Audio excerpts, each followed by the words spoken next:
Assalamualaikum warahmatullahi wabarakatuh. Perkenalkan, nama saya Priya Paramita dari Prodi Ilmu Komputer kelas 1A. Saya di sini akan mempresentasikan 20 contoh penerapan atau penggunaan algoritma. Yang pertama ada algoritma memasak mie. Yang pertama-tama siapkan satu bungkus mie instan, 400 ml air atau 200 gelas, terus panci, mangkok, sendok, dan garpu. Lalu masukkan 400 ml air ke dalam panci. Masak air dan nyalakan kompor. Lalu tunggu hingga mendidih. Masukkan mie ke dalam panci yang sudah berisi air yang mendidih. Tunggu dan aduk hingga 3 menit. Lalu jika sudah matang, lalu tiriskan. Lalu siapkan piring dan sendok untuk memasukkan mie yang sudah matang ke dalam piring. Setelah itu masukkan bumbu mie yang sudah matang. Lalu aduk mie hingga merata. Lalu siapkan dan hidangkan dan siap makan. Yang kedua, ada algoritma menonton film bioskop. Pertama-tama kita harus pergi ke bioskop yang terdekat. Lalu pergi ke loket dan pilih film yang ingin ditonton. Lalu bayar tiket dan mendapatkan tiket. Lalu masuk ke ruang bioskop sesuai dengan nomor ruang yang tertera pada tiketnya.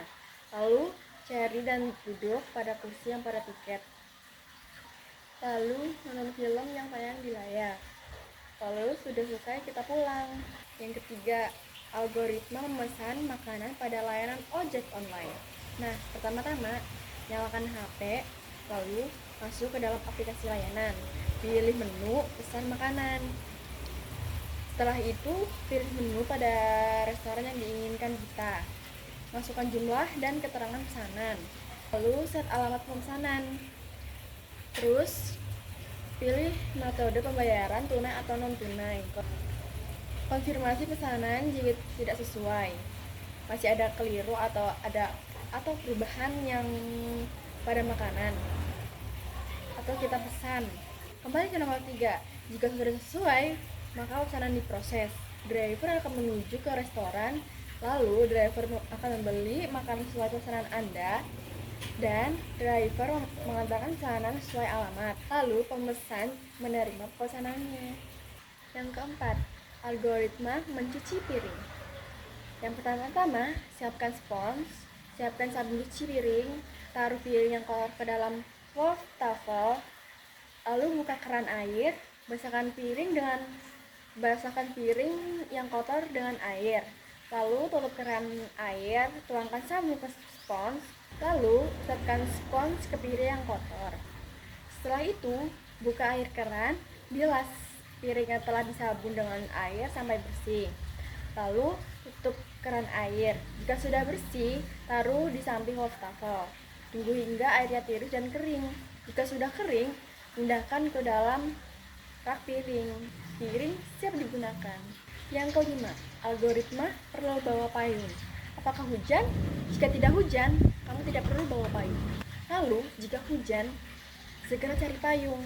Ketika kamu sudah ketemu dan bawa payungnya, jika payung tidak ketemu, pastikan apakah masih hujan dan akan kembali berputar ke poin 2 atau 3. Yang keenam, algoritma mengambil uang tunai di ATM. Jika kita mau mengambil uang di ATM, kita harus pergi ke ATM terdekat.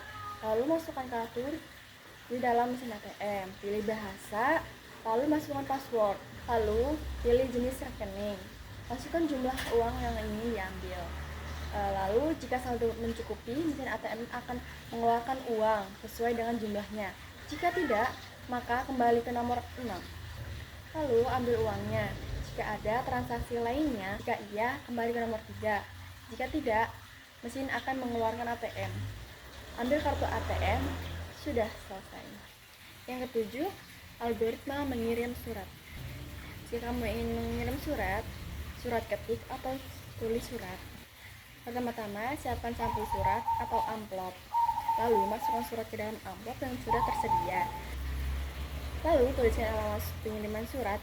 Jika tidak ingat, lebih dulu ambil buku, alamat atau cari alamat yang dituju. Lalu tulis alamat di amplop surat.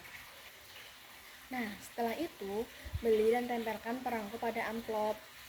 Lalu kita pergi ke kantor pos dan bawa surat untuk diserahkan kepada pegawai pos. Yang ke-8, algoritma menentukan kelulusan mahasiswa. Pertama-tama nama mahasiswa dan nilai sudah terbaca. Kalau mahasiswa mendapatkan lebih dari 70, maka keterangan lulus. Kalau mahasiswa mendapatkan di bawah 70, maka keterangan tidak lulus. Lalu data nama, nilai, keterangan akan ditampilkan. Yang ke-9, algoritma penerimaan mahasiswa baru. Nah, calon mahasiswa baru datang ke bagian pendaftaran, lalu membeli dan mengisi formulir, dan membayar uang kuliah semester awal sesuai kampus, lalu mengumpulkan dan menyerahkan persyaratannya kepada bagian pendaftaran. Jika persyaratan sudah lengkap, jika tidak, maka akan kembali lagi ke proses pengumpulan persyaratan, menerima kartu mahasiswa, jadwal orientasi dan kuliah, mengikuti orientasi dan selamat kuliah. Yang ke-10, algoritma membuat kopi instan. Buka kemasan kopi saset yang sudah dibeli. Lalu setelah itu tuangkan kopi ke dalam gelas. Lalu panaskan air hingga mendidih. Tuangkan air panas ke dalam gelas. Lalu aduk hingga merata. Lalu kopi instan siap dinikmati. Yang ke-11 ada algoritma mengirim email.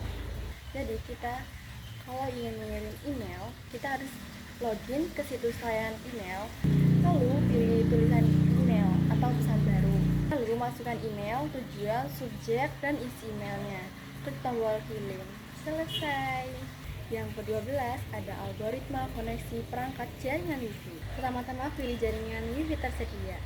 Lalu masukkan username dan password. Jika tidak sesuai, sistem menampilkan gagal koneksi.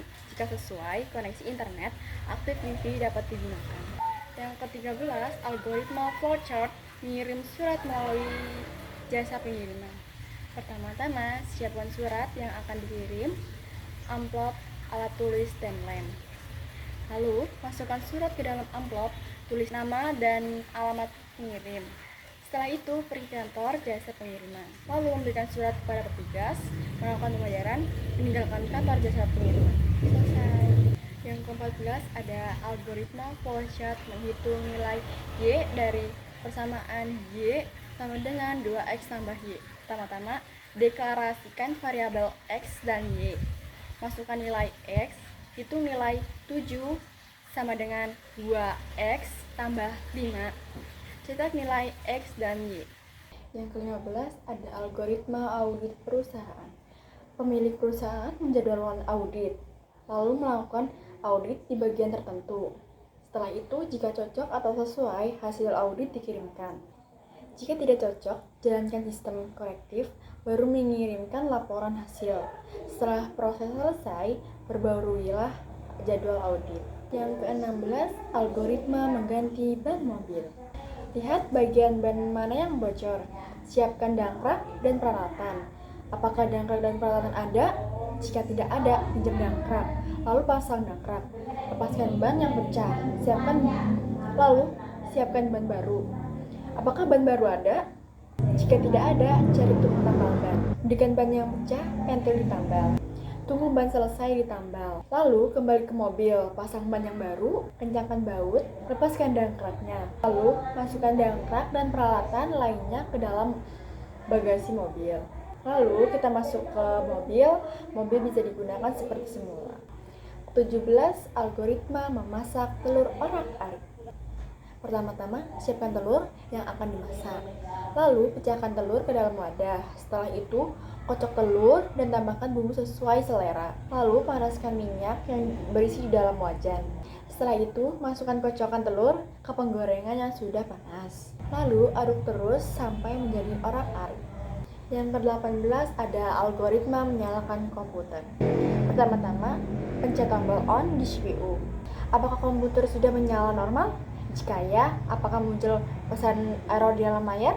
Jika ya, lakukan troubleshooting. Jika tidak, komputer bisa langsung digunakan. Jika tidak, apakah lampu indikator menyala? Jika ya, pencet tombol on pada monitor. Jika tidak, cek sumber listrik untuk memastikan arus. Apakah masalah terasi? Jika ya, komputer bisa langsung digunakan.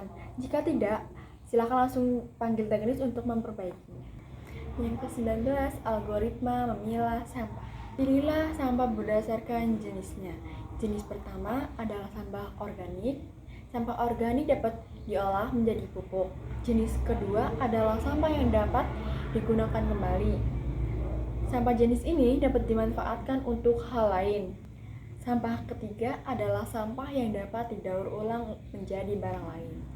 Jika tidak tergolong ke sampah organik, sampah yang dapat digunakan kembali, dan sampah yang dapat didaur ulang baru dibuang ke tempat pembuangan akhir.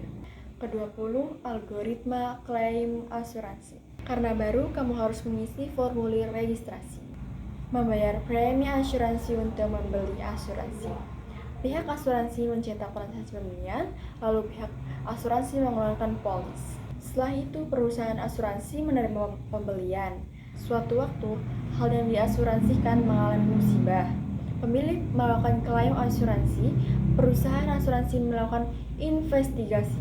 Tidak ditanggung, kompensasi ditolak. Jika ditanggung, perusahaan asuransi membayar kompensasi. Jika ingin melakukan pembaruan asuransi, kembali ke bagian transaksi pembelian. Selesai. Cukup sekian presentasi dari saya, Afriya Paramita. Wassalamualaikum warahmatullahi wabarakatuh.